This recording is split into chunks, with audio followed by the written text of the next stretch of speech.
오늘이 10월 1일이면서 104년 전에 저희 교회가 창립된 창립날입니다. 기억하고 계시죠? 그래서 오늘이 또한 특별한 새벽 시간이 되고 또한 교회를 사랑하는 마음을 더욱더 마음에 새기는 우리 생일날 우리 새벽 기도회가 될 수 있기를 주의 이름으로 간절히 축원합니다. 아멘. 우리가 사도행전 1장과 2장에서 교회를 교회되게 하는 요소들을 우리가 매일 새벽마다 한 가지의 주제를 가지고 오늘 5번째 말씀을 나누게 됐습니다.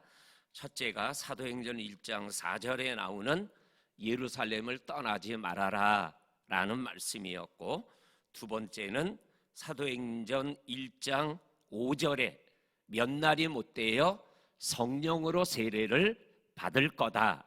그리고 2장 4절에서 성령 충만함을 받았다라는 성령 충만의 말씀. 그리고 세 번째는 사도행전 1장 8절에 나오는 영혼 사랑, 전도에 대한 말씀을 함께 나누었습니다.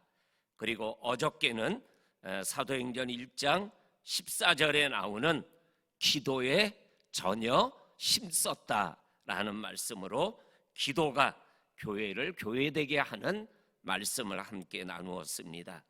그리고 오늘 1장 2장에서 읽어준 말씀에서 말씀이 교회를 교회되게 한다라는 것을 우리가 이 시간에 짧게 말씀을 나누기를 원합니다. 제가 개인적으로 이 특별 새벽기도의 말씀을 준비하며 오늘 이 말씀이 저에게 깨달음이 있었고 특별한 은혜가 있었습니다. 1장과 2장을 연결해서 묵상하지 않으면 깨닫기 어려운 말씀을 하나님이 은혜 가운데 허락하여 주셨습니다. 하나님의 말씀은 세 가지로 얘기합니다. 첫째가 뭐냐면 기록된 말씀을 하나님의 말씀, 그러니까 신구약 성경 66권이 하나님의 말씀이다. 그래서 더하거나 빼는 자들은 저주를 받으리라 라는 말씀을 우리들은 기억하게 됩니다. 그래서 디모데후서 3장 15절과 16절 말씀에 보게 되면 모든 성경은 하나님의 감동으로 기록되었다.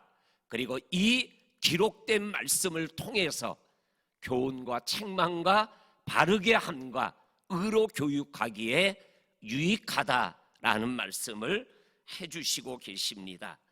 그 다음에 두 번째 하나님의 말씀이 뭐냐면 선포되는 말씀, 바로 설교가 하나님의 말씀이다. 그래서 사도행전 역사에 설교가 계속 나옵니다. 사도행전 1장에도 나오고 2장에도 나오고 7장에도 나오고 계속 설교가 나오는 것을 읽어보게 되어집니다. 그리고 세 번째로는 말씀 자체이신 예수 그리스도가 하나님의 말씀이다, 이렇게 말씀하고 계십니다. 요한복음 1장 1절에 태초에 말씀이 계시니라. 이 태초에 말씀이 계신다는 요 말씀이 태초에 예수가 계셨다라는 것을 사도 요한은 태초에 말씀이 계셨다, 이렇게 기록하고 있는 겁니다. 그리고 요한복음 1장 14절에 가서도 말씀이 육신이 되어 우리 가운데 거하시니 라는 말씀이 나와요. 그러니까는 하나님의 말씀이다. 하나로 얘기하면 하나님의 말씀이지만 세부적으로 들어가면 기록된 말씀이 하나님의 말씀이고 선포되는 설교가 하나님의 말씀이고 그리고 또한 예수님 자체가 하나님의 말씀이다라는 것을 우리들이 오늘 사도행전 1장과 2장에 보면 이 세 가지를 다 설명하고 계셔요. 첫째로는 기록된 말씀, 신구약 성경에 대한 말씀이 오늘 우리가 읽은 말씀 속에 3번 나옵니다. 1장 16절 말씀에 보게 되면 미리 성경이 응하였으니 마땅하도다. 성경이 응하였으니 마땅하도다. 미리 말씀하신 성경이 이루어졌다라고 말씀하고 계십니다. 그러면서 우리가 잘 아는 고린도전서 15장 3절 4절에서 이렇게 말씀하시죠. 성경대로 죽으시고 성경대로 다시 살아나셨다. 이렇게 말씀하고 계셔요. 예수님의 십자가 사건과 부활의 사건은 그냥 십자가에 죽고 그냥 부활한 게 아니라 성경대로 죽으시고 성경대로 살아난 사건이 십자가 사건이고 부활 사건이다. 이렇게 말씀하고 계십니다. 또한 창세기 21장 1절 말씀에 보게 되면 여호와께서 말씀하신 대로 권면하시고 여호와께서 말씀하신 대로 행하심으로 여호와께서 말씀하신 기한에 사라가 아브라함에게 아들을 낳았다 그랬어요. 말씀한 대로 역사가 이루어졌다라고 말씀하여 주고 계십니다. 그리고 오늘 두 번째로 1장 20절에 보면 성경에 기록되었으되 기록된 말씀에 대하여 또 말씀하고 계십니다. 시편에 기록되었으되라는 말씀은 시편 69편 25절에 그의 거처를 황폐하게 하시며라는 말씀을 베드로 사도가 인용하고 있습니다. 그리고 시편 109편 8절에 그의 직분을 타인에게 취하소서라는 말씀을 통하여서 이 가룟 유다가 자살하여 죽는 것은 말씀한 대로 되어진 거다. 그리고 ματ디아를 세우는 것도 말씀한 대로 되어지는 것이다. 이렇게 분명하게 사도 베드로가 말씀하여 주고 계십니다. 그리고 세 번째로는 2장 16절 말씀에 보게 되면 선지자 요엘을 통하여 말씀하신 것이니 오순절 성령의 역사가 요엘 선지자가 말씀한 대로 이루어지는 말씀의 사건이라고 분명하게 말씀하고 계셔요. 요 세 가지는 기록된 말씀에 대하여 말씀을 하고 있는 것을 우리가 확인하게 되어집니다. 그리고 두 번째로 선포된 말씀, 설교가 하나님의 말씀이다. 오늘 1장 16절에서 26절까지 보게 되면 베드로의 짧은 설교가 나와요. 그게 치유의 설교예요. 예수님을 3년간 따라다녔던 12 제자 중에 하나가 예수를 팔고 자살해서 죽어 이것이 초대교회 성도들에게 굉장한 무거운 짐이 되는 거예요. 나도 예수를 잘 따라다니다가 가룟 유다처럼 예수를 배반하고 자살하여 죽으면 어떡하는 거야?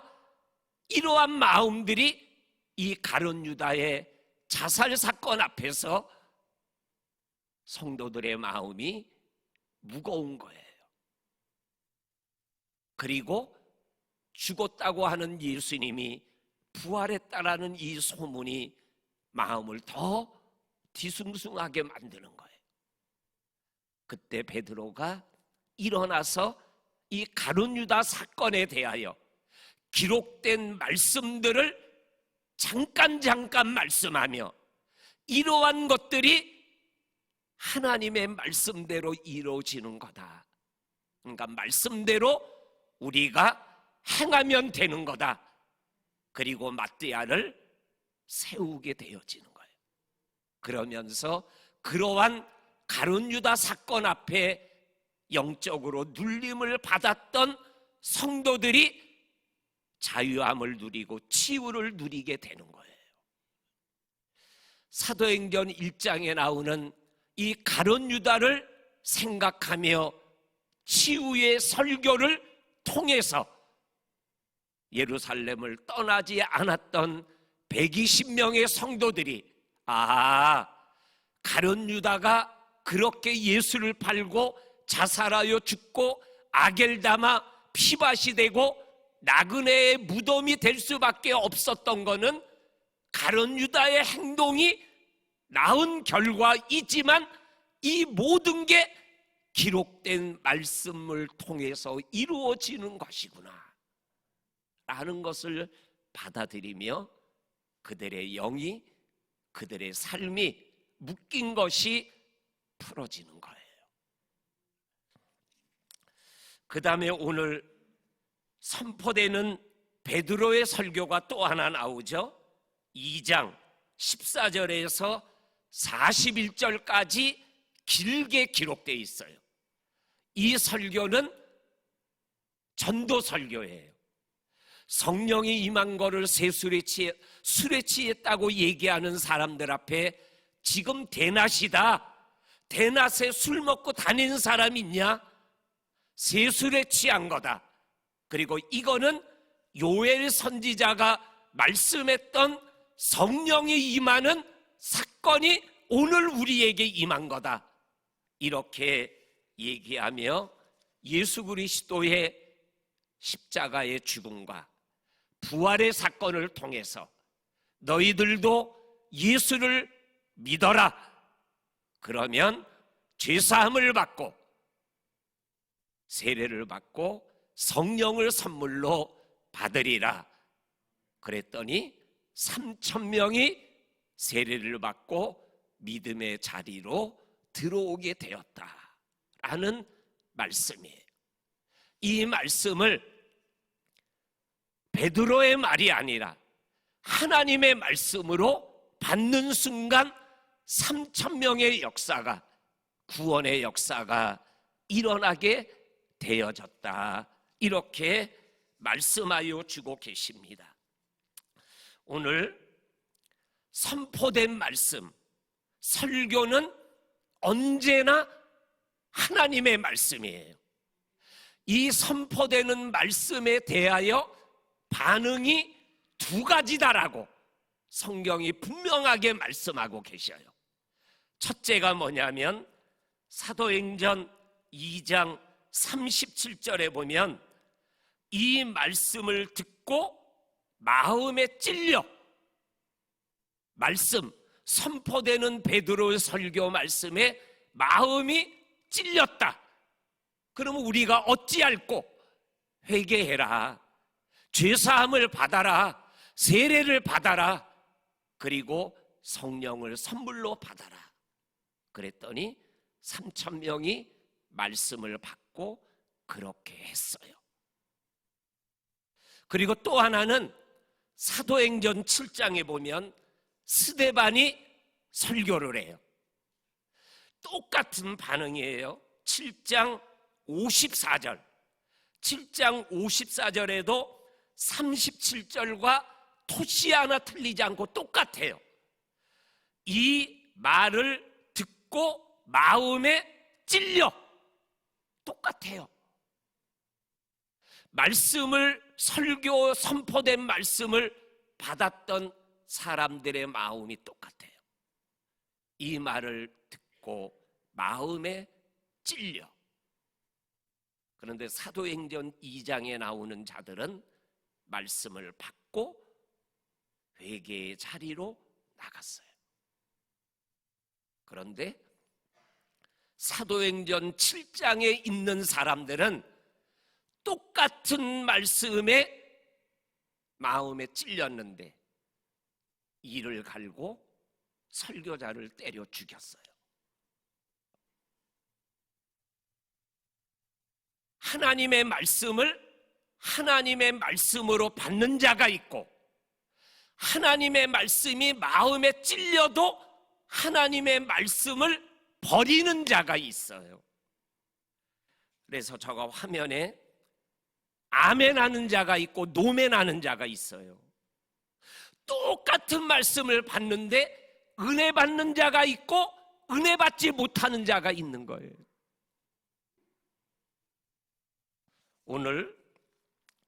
오늘 성경은 베드로의 설교가 하나님의 말씀이다. 그리고 회개가 있고 죄사함이 있고 세례를 받고 구원받는 사람의 수가 3,000이나 더해지는 아멘의 역사가 어떻게 일어났어요? 하나님의 말씀인 설교를 통해서 일어나는 거예요. 마지막 세 번째, 하나님의 말씀이 뭐라고요? 예수님 자체가 하나님의 말씀이다. 이렇게 말씀하고 계셔요. 오늘 베드로의 설교에서 예수님이 말씀이라는 표현을 말씀하고 있는 것을 보게 됩니다. 2장 36절, 23절과 36절에 보면 십자가 예수를 얘기해요. 십자가에 달리신 예수를 얘기하고 계셔요. 두 번째로는 부활의 예수를 얘기하고 계셔요. 2장 24절, 27절, 31절, 32절에 보면 부활의 예수님을 말씀하고 계셔요. 그 다음에 마지막 세 번째로 2장 36절에 보면 하나님께서 예수를 주와 그리스도가 되게 하셨다라고 말씀하고 계셔요. 그러면서 예수 그리스도가 십자가, 부활, 그리고 주와 그리스도가 됐다. 그게 말씀이에요. 십자가가 나에게 말씀이 되고 부활이 나에게 말씀이 되고 그리고 예수가 나의 주가 되고 나의 그리스도가 된다라는 신앙 고백이 내 말씀이 되면은 예수의 말씀이 나에게 성육신이 되는 거예요. 말씀이 육신이 되어 우리 가운데 거한다라는 말씀은 십자가 예수를 믿는다라는 거예요. 보혈을 믿는다라는 거예요. 부활하신 주님을 믿는다라는 거예요. 그 주님이 나의 주, 나의 왕, 나의 하나님이라고 믿는 것. 이게 성육신된 예수의 말씀이 내 말씀이 되는 거예요. 그러면 그 말씀이 된 예수 그리스도가 내 삶을 역사하는 거예요.